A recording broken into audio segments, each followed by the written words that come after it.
सभी अपनी जीवन यात्रा में आयु के अलग अलग पायदान पे विभिन्न प्रकार की भूमिका अदा करते हैं और प्रायः बहुत सारी भूमिका ऐसी होती हैं जो आपसी पारस्परिक रूप से विरोधी भी होती हैं, एक पक्ष और विपक्ष का रूप धारण करती हैं और कुछ ऐसी भूमिकाएं जो एक दूसरे की पूरक भी बन जाती हैं। जैसे उदाहरण था, हम बहुत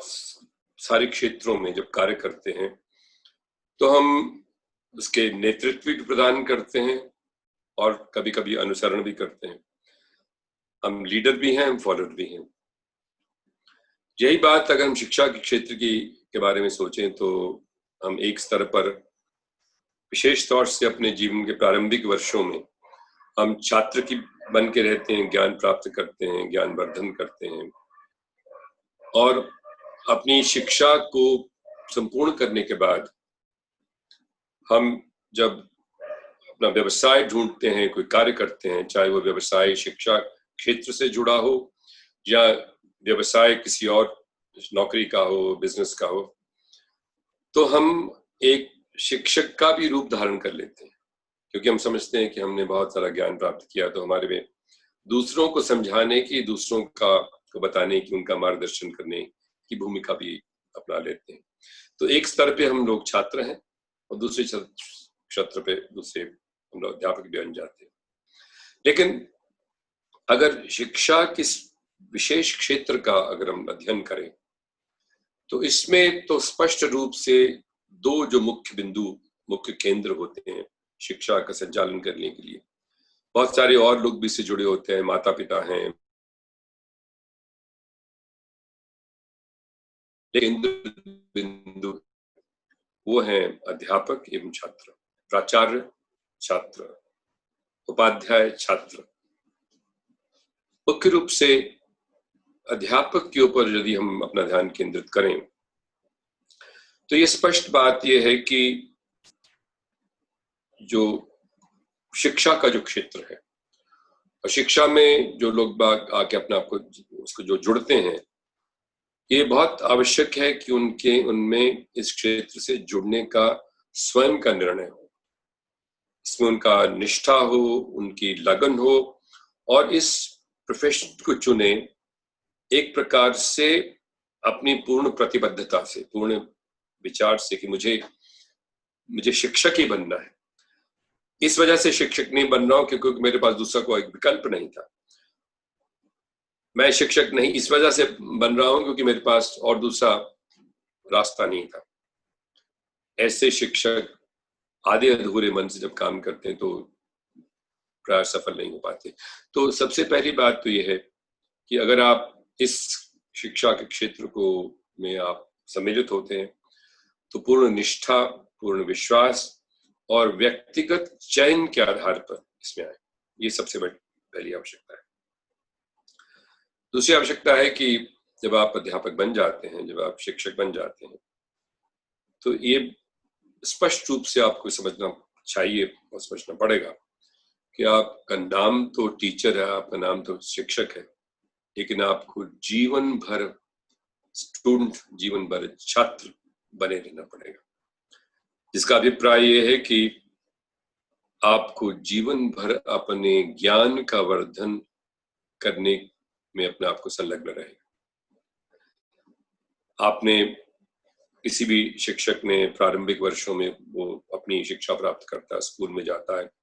कॉलेज ज्वाइन करता है, उसके बाद अलग अलग तरह की डिग्री हासिल करता है और इस चयन के आधार पर वो शिक्षा क्षेत्र में ज्वाइन करता है। उसकी ज्ञान एक स्तर पे तो बहुत अच्छा रहता है ताकि वो बच्चों के साथ उनको शिक्षा प्रदान कर सके, लेकिन ये कहना कि उसने किसी एक क्षेत्र में या विभिन्न क्षेत्रों में बहुत सारी दक्षता और ज्ञान हासिल कर लिया शायद उचित नहीं होता और संभव भी नहीं। तो अध्यापक को जीवन पर्यंत, लाइफ लॉन्ग लर्निंग जिसे कहते हैं, जीवन पर्यंत एक छात्र बन के रहना पड़ेगा, एक विद्यार्थी बन के रहना पड़ेगा। ये सबसे बड़ी इंपॉर्टेंट, तभी वो अच्छी से अच्छी शिक्षा बच्चों को प्राप्त कर सकता है, प्रदान कर सकता है। दूसरी बात यह है कि उसे अपने ज्ञान वर्धन में निरंतर संलग्न रहना पड़ेगा और उसके ज्ञान वर्धन के जो अवसर हैं वो विभिन्न प्रकार के, औपचारिक रूप से भी ज्ञान प्राप्त करता है, अनौपचारिक रूप से भी ज्ञान प्राप्त कर सकता है। अनौपचारिक रूप से ज्ञान को प्राप्त करने के लिए अपनी दक्षता, निपुणता और को आगे स्तर पे ले जाने के लिए बहुत सारे माध्यम हैं। यहाँ तक कि जब वो एक टीचर एक अपनी कक्षा में अपना लेक्चर दे रहा होता है या क्लास अटेंड कर रहा होता है तो वहां भी ज्ञान बढ़ता है। विशेष तौर से आज की तारीख में आज के जो विद्यार्थी बच्चे हैं वो पूर्व पीढ़ी के बच्चों के तुलना में बहुत ज्यादा ज्ञान उनको प्राप्त है, बहुत सारी सूचना अवश्य उनको प्राप्त है क्योंकि डिजिटल टेक्नोलॉजी के माध्यम से उनके पास सभी क्षेत्रों की जानकारी उनके पास रहती है। प्रायः वो इस प्रकार के प्रश्न पूछते हैं जिससे टीचर संभवतः तैयार नहीं होता, उससे भी ज्ञान वर्धन होता है। अपने साथियों के साथ मिलजुल के जब बात करता है तो उससे ज्ञान वर्धन होता है। उसके प्रिंसिपल, उसके दूसरे सहयोगी, विभिन्न प्रकार के जो वर्कशॉप्स इत्यादि आयोजन होता है उससे भी ज्ञान वर्धन होता है। और सबसे बड़ा इम्पोर्टेंट जो ज्ञान वर्धन का माध्यम होता है वो व्यक्तिगत रूप से प्रेक्षण के माध्यम से, ऑब्जर्वेशन के माध्यम से होता है। वैसे बताओ एक बहुत सशक्त साधन है किसी भी व्यक्ति के लिए अपने ज्ञान को बढ़ाने के लिए। ये तो अनौपचारिक माध्यम हुए, लेकिन जिस प्रकार से शिक्षा के क्षेत्र में अभूतपूर्व परिवर्तन परिलक्षित हो रहे हैं, विशेष तौर से डिजिटल टेक्नोलॉजी की वजह से, विशेष तौर से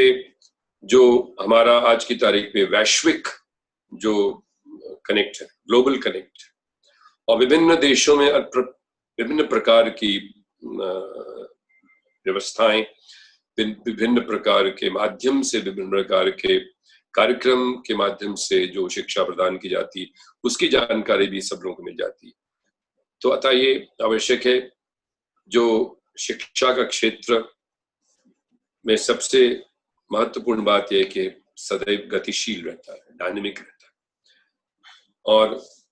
नए नए परिवर्तन, नई नई व्यवस्थाएं इसमें आती रहती हैं, जिसको एक अच्छे अध्यापक के लिए आवश्यक है कि उन सबको आत्मसात करे, उसको समझे और अपनी शिक्षक व्यवस्था में उसका उपयोग करे। तो औपचारिक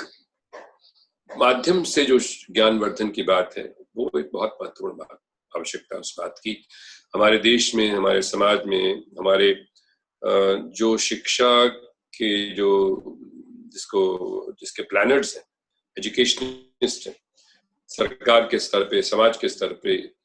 जो विभिन्न स्कूल के प्रबंधक हैं, उन सबको मिलजुल के नितांत आवश्यकता इस बात की कि हम लोग प्रशिक्षण केंद्रों की स्थापना करें और ये मल्टीपल लेवल पे होने चाहिए। आज की तारीख में शिक्षा का विस्तार जिस गति से हो रहा है और जैसे कहा कि उसका मुख्य जो ड्राइवर है, मुख्य उसको आगे बढ़ाने वाला वो तो शिक्षक ही है। तो बहुत सारे ऐसे नए क्षेत्र हैं आज की तारीख में जहाँ पे जो एकेडमिक डिलीवरी तो जरूरी है, आपको कक्षा का प्रबंध कैसे करना है, बच्चों के साथ कैसे उनके साथ उनको एंगेज करना है, किस प्रकार से, जिसे कहते हैं प्रोजेक्ट बेस्ड लर्निंग है, आपको अनुभवीय शिक्षा, एक्सपीरियंशियल लर्निंग की बात करते हैं, मनोवैज्ञानिक रूप से किस प्रकार बच्चों का विकास होना चाहिए, डेवलपमेंट साइकोलॉजी। इसके अलावा जो सामाजिक मूल्यों का जो बच्चों के साथ जिसके अंदर मिलजुल के काम करना, collective spirit, team work, creative thinking, ये सब चीजें इतनी अधिक आज की तारीख में शिक्षा के क्षेत्र में इनका समावेश करना इतना आवश्यक हो गया है कि जब तक एक सुनियोजित ढंग से, एक स्ट्रक्चर्ड तरीके से प्रशिक्षण संस्थान को हम लोग नहीं बनाते हैं तो वो सही प्रकार से शिक्षक ना ही अपने ज्ञान को बढ़ा पाएगा और अगर उसका ज्ञान अधूरा रहेगा तो स्वाभाविक है कि बच्चों को सही प्रकार से ज्ञान प्राप्त नहीं हो पाएगा। आज चुनौती देश के समक्ष ये है कि ना केवल बच्चे लिटरेट हो, उनको पढ़े लिखे हो, उनको उनके अंदर निपुणता, दक्षता, स्किल्स, स्वयं हाथ से काम करने की उनकी जो क्षमता में वृद्धि होनी चाहिए। सामर्थ्य, दक्षता, सामर्थ्य, ये दो ऐसे विषय हैं जो हमारी आपके किताबी ज्ञान के पूरक है। आपने अपने सब्जेक्ट में पढ़ा, लेकिन आपने उसको अपने जीवन में उससे उस ज्ञान को किस प्रकार से प्रयोग किया जीवन की चुनौतियों, जीवन की समस्याओं को सुलझाने के लिए। सबसे बड़ा जो शिक्षा का की सफलता का मापदंड रही रहेगा। मेरे विचार में प्रत्येक शिक्षक को अपने 1 वर्ष की अवधि में कम से कम 15-20 दिन बिल्कुल स्कूल विद्यालय से परे हट के उस प्रशिक्षण संस्थान में अपने आप को जुड़ना चाहिए। और जो नई नई व्यवस्थाएं आ रही हैं, नई चीजें सीखने को मिल रही हैं, और अपना पुराना ज्ञान को भी जो पुनरावृत्ति, उसको रिफ्रेश करने की जो अवसर उसको मिलने चाहिए। और मैं समझता हूँ कि जो शिक्षा क्षेत्र की सबसे बड़ी महत्वपूर्ण धुरी है शिक्षक, उसको यदि हम सशक्त कर देते हैं, उसको हम अगर एम्पावर्ड करते हैं, उसके ज्ञान की वृद्धि में और आगे बढ़ाने के लिए अगर हम और अधिक व्यवस्थाएं, इसमें अगर हमको कुछ पूंजी निवेश भी करनी हो, पैसा भी खर्चा करना हो, उनको फैसिलिटेशन करना हो, तो ये देश के हित में होगा। और अच्छा अध्यापक अच्छी शिक्षा प्रदान करेगा और छात्रों के सर्वांगीण विकास, होलिस्टिक पूर्ण विकास, जिसमें सभी प्रकार के ज्ञान शामिल हैं, निहित हैं, वो अगर सक्षम होगा हमारा अध्यापक बच्चे तक पहुंचाने के लिए, तो वही बच्चा जो भविष्य का नागरिक बनने वाला है, वो उत्तरदायित्व संभालेगा और पूर्ण तरह से उसमें वो सामर्थ्य होगी, वो सक्षम होगी कि अपने काम को भी सही प्रकार से निर्वहन कर सके और देश की ओवरऑल प्रगति में, देश की संपूर्ण प्रगति में अपना महत्वपूर्ण योगदान दे सके। धन्यवाद।